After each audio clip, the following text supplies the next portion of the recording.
What causes narcolepsy and how to spot it in time? Scientists are still interested in a sleep disorder called narcolepsy because of the strange way it affects sleep and wakefulness. If you have this condition, it usually means that your brain can't control your sleep-wake cycle as well as it should. So people with this kind of disorder can fall asleep in the middle of a lively conversation, feel tired all day, wake up a lot at night, or even have hallucinations. To say it's inconvenient would be to put it mildly. It's a serious problem that can get worse over time, which is why you need to pay close attention to this article. Narcolepsy happens when the brain doesn't have enough of a key chemical called hypocretin. Hypocretin is in charge of the sleep-wake cycle, which we've already talked about.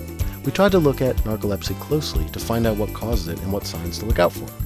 Let me give you an example of this situation so you can better understand it. As you probably already know, when we're asleep, we go through different stages. To be more precise, 4. During the first 3 stages of sleep, light, deep, and very deep sleep, our natural processes slow down. However, during the last stage called REM, our brains wake up and we dream. During the REM stage of sleep, the body temporarily stops moving so that we don't hurt ourselves by acting out our dreams. People with narcolepsy don't go through these stages in order. Instead, they move around randomly and skip some of them.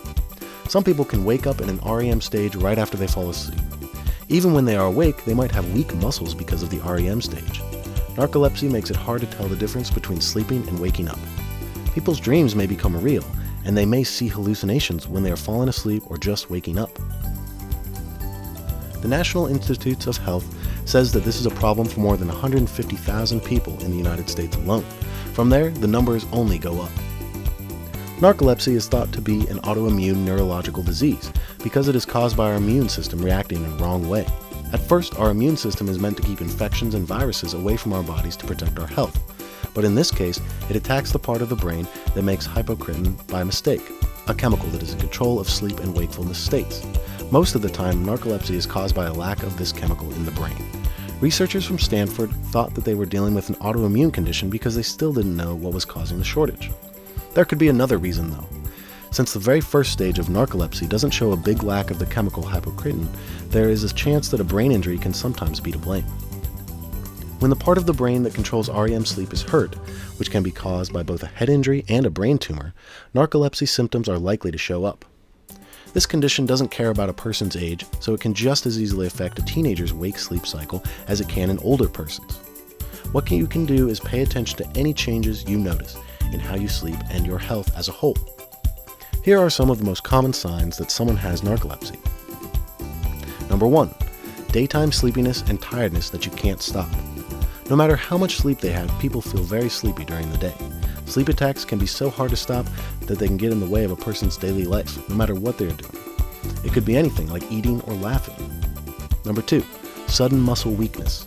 A person may lose all or part of their muscle tone, and it may be hard for them to grab things with their hands. Number 3. Disturbed sleep. Narcolepsy often makes it hard to fall asleep. For example, the dream phase might begin as soon as you go to sleep, which means it usually happens before the REM stage. Number 4. Seeing things while sleeping. When the dream world meets the real world, they happen. When people open their eyes, they are in familiar places and feel fully awake. In reality, though, they are still dreaming and have no idea. People say they feel ghostly things, hear voices, and see strangers moving around their rooms. All of this only lasts a few seconds to a couple of minutes, but it can be pretty scary. Number 5. Sleep paralysis. Here, too, people think they are awake when they are actually just starting to wake up.